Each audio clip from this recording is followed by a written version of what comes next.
everyone. Just getting settled here in my home office because we're all on lockdown because of COVID. But I wanted to talk today about the rest of the Major Arcana. So you're watching this because you want to learn more about tarot, or you're watching this because you are part of my tarot course, because I do send my students to these videos to learn a little bit more. Sometimes it's good to watch a video on what cards we're studying and what the tarot means and whatnot. So if you remember from our last 3 videos, this one we're going into the darker part of tarot. So some of the scary cards are coming up in this particular one. I talked about the scary cards of tarot in another video. I would highly recommend that video because sometimes some of the scary cards are also some of the challenging cards. I'm going to be talking about the court cards as well, not in this video but in another one, because again the court cards can be a little bit challenging as to what is coming through, what energy it's about, what messages are there, what each one means, because kind of gone are the days of thinking that for the court cards, I'm kind of taking a tangent here of, you know, it's an older man coming into your life and he's very wise and he, you know, has a lot of money or whatever. Those aren't really readings that we do anymore. That is definitely a very old school way of looking at that. But I find now we're going to go into the Major Arcana, and this is the 4th video. I'm not sure how far I'm going to get, but I'm going to see what how many cards we can get through. And we start with the Death card. In the last video I told you we were going to start with the Death card, and the Death card can sometimes be one of those scary videos or scary cards that people talk about. Hollywood is definitely, you know, ramp this up with the dramatic dun dun dun when it shows up in a reading. But death very, very, extremely, very rarely means an actual death. Hollywood sometimes plays that up as, you know, you're going to die or someone you love is going to die or whatever. This does not mean that. Death is a way of clearing the brush and clearing away the things you don't need. That's what death kind of is about. In this particular one, you'll see that there's waterfalls in the background. There's people that have fallen and the horse is kind of tramping through. So that's sort of a metaphor for things being cleared through. The Death card is about transition, and transition in a big way. It means something is coming to an end. And in our lives, we go through a lot of mini deaths, as they're often called. So death isn't always death of a person. It's often death of something that happens. Like it could be a move. If you get the Death card and you've been asking about your home and whatnot, it could be that you're moving, because moving is a form of death. Even if you go from, you know, you're living in a cardboard shack to your dream home, you still are, it's the death of the cardboard shack. It's the death of, you know, maybe leaner times. It could be, you know, we had a happy home and now we're moving into a much bigger home, so we have more space. It's the death of, you know, that home, and you need to honor those kind of deaths. It could be the death of a job. It could be the death of a toxic situation or a toxic habit that you have, a bad habit. Yes, you're going to quit smoking because you got the Death card, and that's maybe what your question was about. So death can actually bring joy, especially if you're talking about things that you want to release from your life. If you go in with a question of, will this ever go away? Will this ever stop bothering me? You know, am I capable of quitting smoking, or whatever it might be? If you get the Death card, that's a good sign. So the Death card is definitely the big letting go, the end of a cycle, that sort of thing. So I'm just looking at my thing here. In contrast to the Ten of Swords that are arbitrary, it indicates a permanent end of something. So like I said, if you want to quit smoking, you get this Death card in your reading, it means you will be able to quit smoking permanently. You won't be going back to it. So that's what this means. And the priest is there. There's a priest here. But I like too that the 2 pillars are here. It kind of brings in energy from other cards. So the 2 pillars for the moon that are on the moon are here with death. This is a representative of a white rose, which is often a funeral flower, but it's also the flower of hope. So, you know, this too shall pass, the flower of hope. So that's what death brings with it. It brings that letting go and that hope, that new day dawning. You can see that the sun, it's rising. There's waterfalls, like I said, in the background. There's a ship that's sailing gently down the stream, because when you transition, it's only hard if you resist it. It's easy if you don't resist it, if you go with the flow. And that's sort of a reminder of our go with the flow. And so, like I said, everything around here is here with a purpose. The priest is here to sort of usher us into the next realm, as priests often are that doorway to the divine, the connection to the divine. That's what that sort of priest guy is meaning, is that connection to the divine. And when we connect, then we can end the things that we need to end. Everything needs to come to an end eventually. Like they say, the only for sure things are death and taxes. So death is a good card. It's the number 13, and I know a lot of people are like, oh, duh, duh, duh. But 13, numerologically speaking, actually works down to 4. So 4 is the number of stability. And it's about bringing that stability. Death can also bring that stability, because especially when death is getting rid of anything that's toxic. And most of the time when we're releasing stuff from our lives, it's stuff we don't need that is toxic. So then the next card that we have after that is Temperance. Now I find it kind of interesting that this is mixed in with these dark cards. But I get it in a way. So Temperance, I also did another video on the angels of tarot, because there's quite a few angels, and this Temperance card has one of the angels. It is one of the angel cards. So it's interesting that it's bookmarked by death, Temperance, and then the devil is what we're going into, and then we get into another dark card, the Tower. So Temperance has on it, this angel here is Saint Michael, the archangel. The Archangel Saint Michael. He's the one that cast Lucifer out of heaven. He was second in command. Lucifer was the top angel before he made his choice to go against God, so the story goes. And Saint Michael is the one that, being second in command, stepped up and represented the angels that were with God, and Lucifer represented the angels that were not with God. And it's under Archangel Michael's leadership that Lucifer and the ones that sided with Lucifer kicked all of them out of heaven, and then thus went to hell. So this is Saint Michael.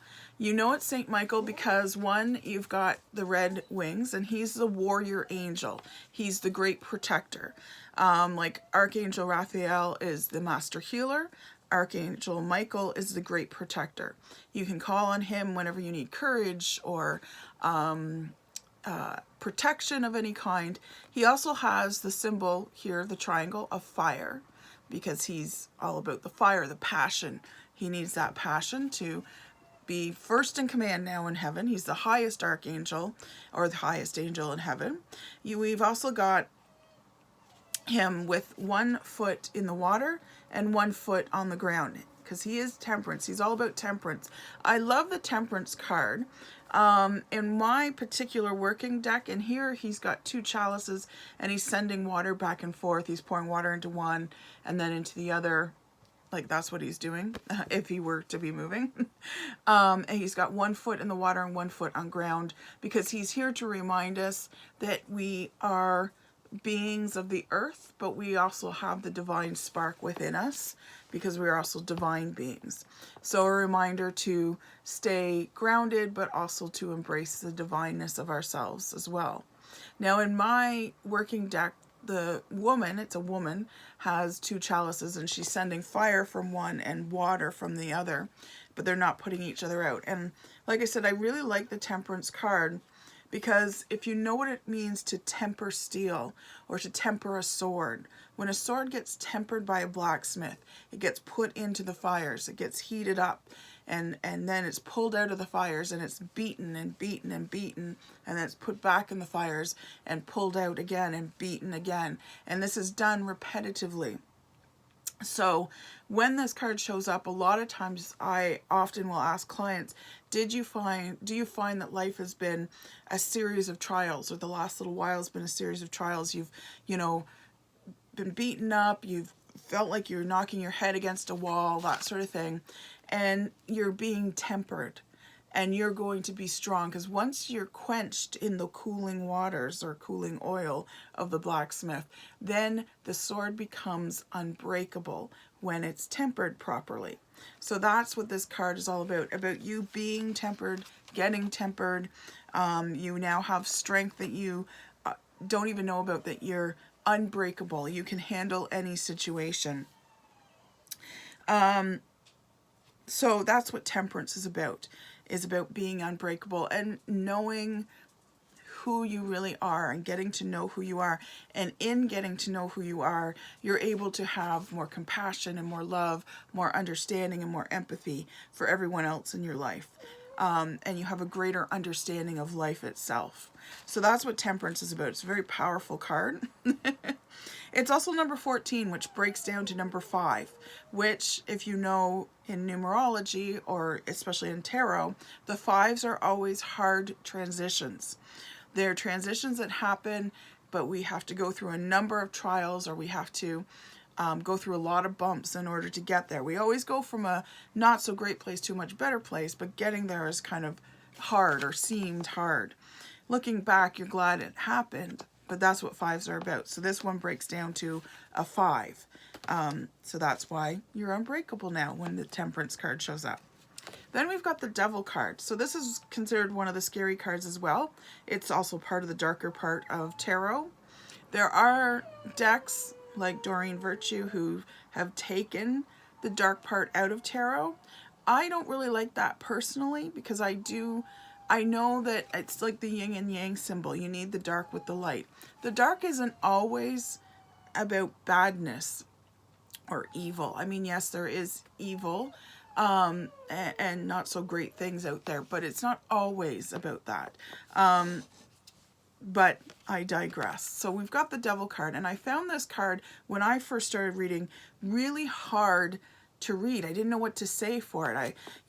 One of the older meanings is there's a man that's coming into your life, and he's a devil, and he's very slick, and he's very glamorous, and you're gonna, kind of fall in love with him. Like, you're just gonna like him all of a sudden, and he's gonna do mean things, or he's gonna, thwart you in some way, or steal things from you, or whatever it might be.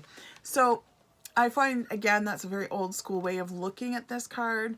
The other meaning, sort of not quite so old school, but a little bit old school, is it could mean you're materialistic. And I hate saying that to a client, like, you're materialistic, so stop doing that. But if they are, they'll pick up on it, and you can mention that as, well, it sometimes means this. And sometimes, depending on how the client's been speaking, I will bring that up. You'll kind of get a vibe as to whether this is speaking to them being selfish, greedy, materialistic. Those are some of the words that go along with this Devil card, and they seem very, like, you're a horrible person kind of card. So that's why a lot of people kind of find this a scary card. Plus, some people are just scared of the devil himself. And some people seem to think it's a devil worshipping thing because there's a devil in the tarot. It's nothing to do with that. The devil is that demon that sits on our shoulder that tells us, so the bad angel that tells us to do the bad things, right? But really what I find is very appropriate for this card, that more often than not tends to stick better as far as what it means, is what are you attached to? Because there's something you're attached to that's becoming your downfall, or going to be your downfall, or going to be the reason why you're blinded to an opportunity of, career, money, love, health, whatever it might be. There's something you need to let go of. It could be a habit, it could be a thing, it could be, whatever it might be, right? Often it's in the material world because the devil is representative of the material world. So it could be you have a shopping addiction for shoes or something, or you can't get rid of anything out of your house, so you've become a hoarder, that sort of thing. Now, when this shows up, it doesn't mean it's always that extreme. But you'll notice that in this card, there's Adam and Eve, just like in the Lovers, right? Except this time they're chained to this podium that the devil is sitting on. And of course the typical devil, you know, horned head and evil bat wings and that sort of thing. But the chains are there because they're chained to these bad habits, to these materialistic things that might be in their life, or repetitions of bad toxic relationships. Is there a relationship you need to get rid of? Is there a relationship you're repeating? That sort of thing. So that's what the devil tends to mean, is what is it you are attached to? What is it you're not letting go of? What chain or cord needs to be cut in your life in order to bring about the enlightenment or the revelation or the goodness as opposed to the darkness sort of thing. Now this one is 15, so that works out to 6. And of course 666 is the devil's number, right? So, you know, there's that connotation. Keeping in mind when this deck was created, right? So not a lot of people put necessarily too much importance on the particular number. But that's what the devil card tends to mean. And I found it very helpful when I was having to deal with the devil card, because for a long time when it showed up in a reading, I was very much like, oh my God, I just want to avoid that card. And I'd be like, oh, you got the devil card, so something's not working. You're materialistic. Maybe you're being a little greedy right now. And then I would move on really fast. And but when I speak to it from the angle of attachments, then we can get into like, are you being selfish? Are you being greedy in this situation? Because we all are capable of that, but you don't necessarily like to come out of the gate accusing someone of these things. So that's what I found is a good way to approach that devil card. So the next card after that is the Tower card. And this is considered one of the dark cards. This is also considered one of the scary cards in every single deck, except for maybe the Doreen Virtue decks. It looks horrible. And it is horrible. There's people falling out of a tower that's being electrocuted by lightning. It's on fire. Looks like there's a horrible storm. Where they're jumping to or falling to are jagged kind of rocks. It's not a good looking card. And most of the time you'll find when this card, more so than the other cards, when this card shows up, because it usually does not look very nice at all in any deck, most people go, whoa, and they pull back a little. So it's the minute you see that, ask them what they're thinking. What are you thinking right now? What response did you get when you saw that? Sometimes they'll tell you, sometimes they won't. It's totally up to them. But there's usually something in particular they're thinking of. Now, the Tower card is about that devastation coming into your life. And unfortunately, it's often about something coming out of left field, something you can't prepare for, that you had no idea. Unlike the Eight of Wands, which is a great out of left field thing. When the Eight of Wands shows up, it means, oh, some opportunities coming your way. There's no way you can plan for it. It's just going to be like, boom, there it is. And it's great. The Tower card is a little bit like that, but it's not such a great thing. However, the Tower card is a gift if you're willing to look at it that way. Because the Tower card is kind of like, okay, so the Devil card, we looked at what we're attached to. The Death card meant something's coming to an end, but are we getting rid of what we need to get rid of? I compare the Tower card to the Goddess Kali. The Goddess Kali is a goddess who does not mince words. She is the girlfriend that says, that hairdo looks awful. Take the dress off because it's hideous. You know, she's blunt. She's truthful to the point of painful, but she will always tell you the truth. And this is what the Tower card is about. It will show you the truth of your life, whether you want to see it or not. because sometimes we need that slap upside the head. And that's kind of what the Tower card is about that slap upside the head that we sometimes need to see things clearly. It's the forest fire that burns the forest to the ground so that a new forest can emerge that's healthier and better. It's the funny part about the Tower card is it's a very hopeful card. As bad as it looks, it's only the top of the tower that gets whacked off, right? So it's the extra part that you probably didn't need anyways, right? So yes, some of it's burned, some of it's been whacked off, but the foundation of it is still solid. So that's the beauty and the hope of the Tower card, is that even though you're going to go through something that seems horrible, feels horrible, might actually be horrible, there will be hope at the end. Things will transition for you, and you will see that life is better because of it, because it's a forced shift, I call it. It makes you shift into the spot that you are supposed to be in because you're not in it right now. And because you're not in it right now, life will get really tough, or you'll miss your opportunity, or you'll miss your life purpose, or whatever it might be. And the foundation, like I said, is still solid. It's sometimes nicknamed the Phoenix card because it's the phoenix that rises from the ashes.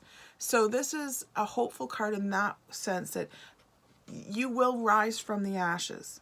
However, you cannot become the phoenix until the fire happens, until the tower has burst into flames. So that's how phoenixes are born. The mythological creature, that's the legend behind it. They started as a worm, which is really weird, but they're a worm in a nest, and the nest has to burn in order for the phoenix to be created. The phoenixes live for 1,000 years, and then they come back to the nest and they bring this worm, and the next phoenix is born, right? So this is the Phoenix card in the sense that you have to burn in order to grow, and in order to shift to the spot you are supposed to be in. So that's what that card is all about. So although it can be a scary card, it's actually a very hopeful card, and it's something that has to happen anyways. And sometimes when the Tower card shows up, it sometimes means you've been resisting it for too long. Certain things that need to happen that are just part of our destiny, we can only outrun them or hide from them or resist them for so long. After that, the universe will catch up to us, or the God, or whoever you call that, will catch up to us and make it happen. And you don't want to be in that position, but sometimes we get ourselves into that position, and ultimately it brings us to a better spot anyways. So after that, that's the major part of the dark part of tarot. We're through it. Okay, so we got through it, and the next card that I really love is the first card of light after the dark part of tarot, and that's the Star.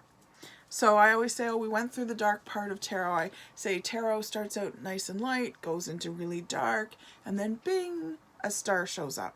And there's a star. 1, 2, 3, 4, 5, 6, 7, 8. There's 8 stars. And it's the 8 sisters. I can't remember their name.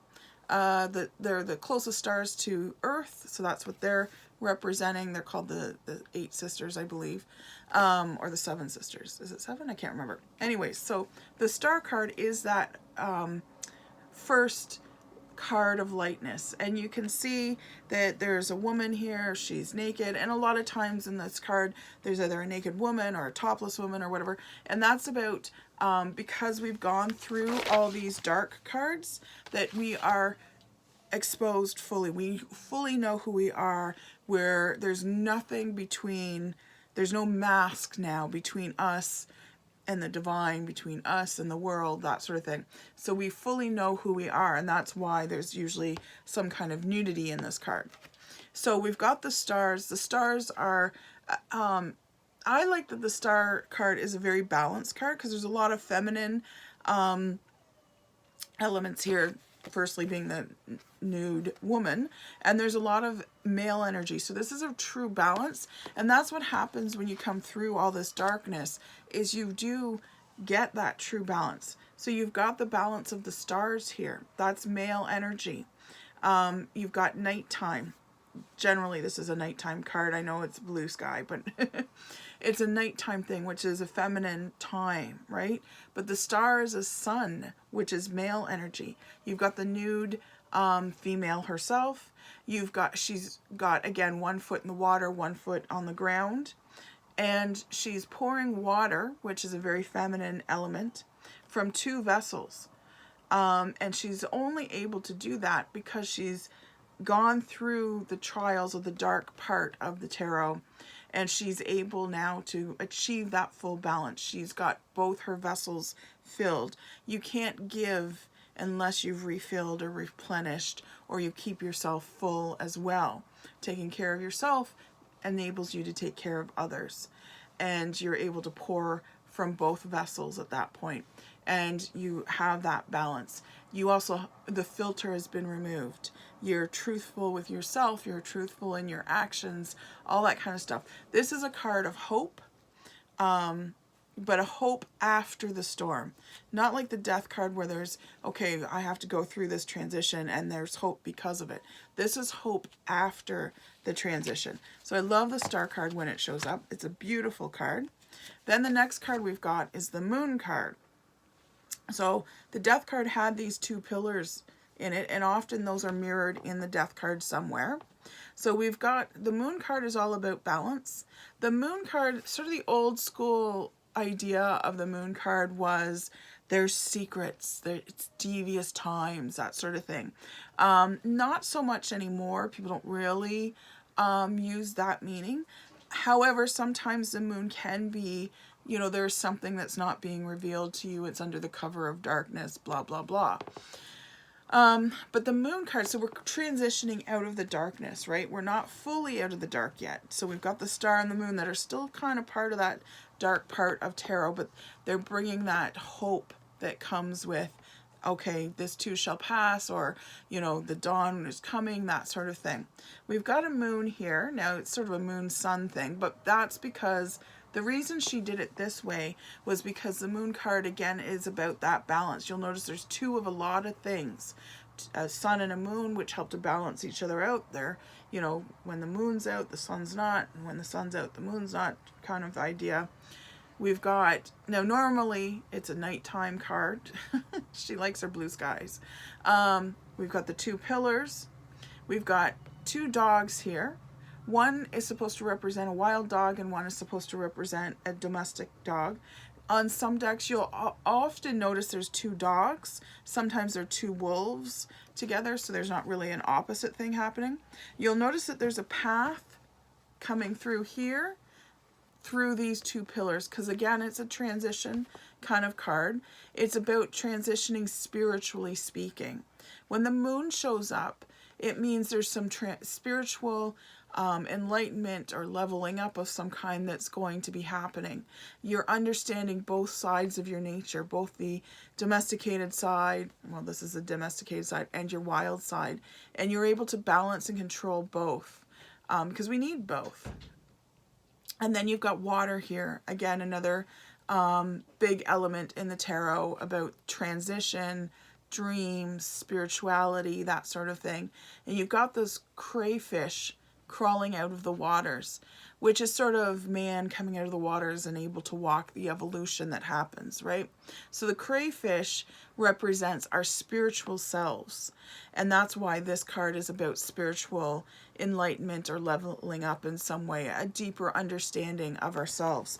In the sun, or in the star card, we're able to achieve that balance. The filters come off. We've really gotten to know ourselves. When the moon shows up, then we're leveling up spiritually speaking. And like I said, there's a lot of 2s in this particular card. There's 1 crayfish because we are the crayfish. That's what we're traveling over this path and into the next realm kind of thing, spiritually speaking.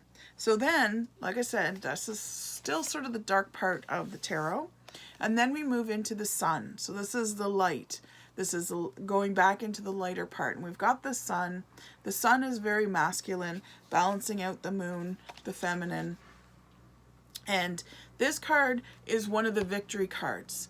So it has conditions like every other victory card in the tarot. We've got this little baby riding a white horse, and there's sunflowers and the sun, and it's overcome the wall. Sometimes in some tarot decks, you'll notice that this is a horse jumping over a wall. So it's overcome this wall. There's glorious sunflowers that are celebrating with the sunny day. He's got a red flag. I don't know if you remember me mentioning that red is often that color of enlightenment. He's also got a red feather in his little crown there. His little feather, looks like almost a flower crown, but could be jewels maybe. He's got a little red feather. So the red often is like the black belt in karate. So when you have a red belt or a red cape or a red flag or whatever, in spiritual terms, it means that you've earned the next level. So remember I was saying, you know, you're crawling out of the waters, you're finding balance, you've gone through trials and tribulations. So this is the card where now you've earned that red belt, so to speak. That's why he's got that red flag of victory. And it is a victory card. So when this card shows up, it means you're going to be victorious. The only condition of this card is that it's victory as long as you don't overwork yourself and don't overmanage the mini details. We want to micromanage a lot of the times because the sun is out, and that's great, but if you have too many sunny days, you start to get drought and things start to dry out, and that's a sign that you're overworking, right? So that's the only condition of this card. Generally speaking, victory is yours. However, be mindful of, you know, if you're a workaholic, don't be that workaholic. If you're a micromanager, if you have control issues, don't over control the situation, because you might actually control yourself right out of the victory. After that, we've got, so we're right near the end here. Yay. Then we've got Judgment, the Judgment card. Okay, so we've got the Judgment card. This often puts people on edge, this card. I think I included it as one of my scary cards. I can't quite remember. But the reason it often puts people on the edge is because they think they're being judged. Are you making those right decisions? Are you, you're being judged, or you're being looked at? Fingers are being pointed. So sometimes people will pull back a little bit because it's like no one likes to be judged, because it implies being criticized and corrected, and people tend to rebel against that, even if it's constructive criticism. But really, this is actually one of the angel cards, so I know it's in my angel video when I do the Angels of Tarot. And this is Gabriel. This is Archangel Gabriel. He's got his trumpet here, and he's got the equal cross flag off the trumpet. Sometimes it's a shield, but it's a flag, and he's the messenger of God. He's also the one in the Bible who will, when the dead rise, trumpet everybody into heaven, all the souls that have been waiting. Okay, so these are all coffins here, and people are rising. That's why they're gray people, rising from the dead, because the judgment day has come, and the angel Gabriel is trumpeting them all into heaven. So when this card shows up, I often say, especially if I've noticed someone pull away a little bit, is that this isn't about you being judged. This is about you having made those right judgments and making those right decisions. Because these people aren't being trumpeted into heaven because they did bad things or didn't make good decisions. They're being trumpeted into heaven because they made the right decisions. They made the right judgments. So when this card shows up, it's often a very clarifying card. I also like to remind people, when the angel card shows up, it usually means that angels are around you, and please ask your angels if there's a decision, a big decision that's coming up. Ask your angels for guidance, for signs, whatever.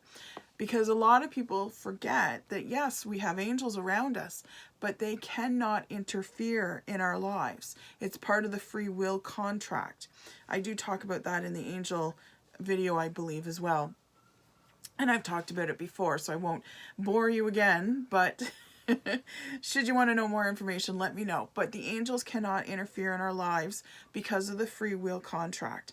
We have to ask for help. And that is the big dilemma of angels, is they want to help us, but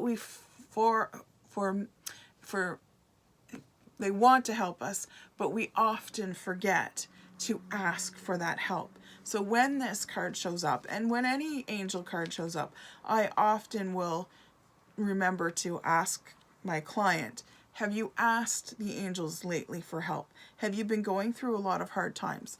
Perhaps you need to ask the angels. Do you have a big decision to make? Then now is the time to ask your angels for those guidance and for that advice and help, because they want to help you. They want to guide you down the right path. That's their whole goal. So this is not as bad a card as some people will put it down to be, because they think they're being judged. The last card of the tarot, the World. Love this card. This is a great card. It's number 21, technically 22, so it's a master number, because remember the Fool is 0, right? So 22, technically speaking. So it is a master number card. It is the World. When this card shows up, I'm like, you're great. Go home. You're fine. The world is here. The world is yours. You win. It is the victory card. The victory card of the tarot. It is the victory card that has no limitations, has no conditions. It's just, yep, you're going to win. Whatever it is you want, need, or desire, it's yours for the taking. When this card shows up, I'm often like, go with your gut instinct, listen to your inner voice, because it's right. And now is the time to put those wishes, desires, and things like that out there, because you will manifest it very easily. You're in a very good space, energetically speaking, when the World shows up. We've got all 4 angels here that are all represented. They're represented in this particular deck by a lion, the bull or Taurus. This actually is an angel head, and then the eagle hawk one here. So each of the angels are on this card. I do talk about it in my angel video, which angels are which kind of thing in this card. So all 4 angels that show up in the tarot are also on the World card, meaning you've got 4 angels with you. It's great to have a 4 angel entourage, by the way. This is the victory circle here with laurel, which is what they used to crown in the gladiator days. You were crowned with laurel as your victory. You've got 2 batons here. In some cases, it's there's someone walking on the world and that sort of thing, because you're on top of the world is often an expression that's used with this. There's the red ribbons, again speaking to the enlightenment of yourself physically, emotionally, spiritually. And like I said, when this card shows up, I'm just like, bah, you're good, go home, you're fine, you're gonna win. So the World card is a great card to get. Makes for very easy readings. I always kind of jokingly say, you know, tarot cards that are long, or tarot readings that are long, mean you have a lot of issues in your life. Tarot cards that are short mean that you have great things going on and you're good. The shorter the read, the better your life is, kind of thing.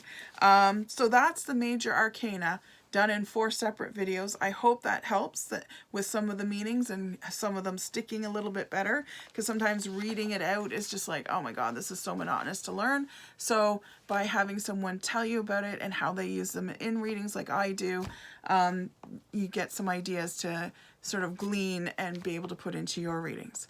Okay, so that's it for the Major Arcana. I'll be doing more tarot videos at another time. I hope you will subscribe to my channel. Give me a thumbs up on this video. It really helps me out a lot to know whether people liked it or not, whether they found it helpful. That's it for now. Bye!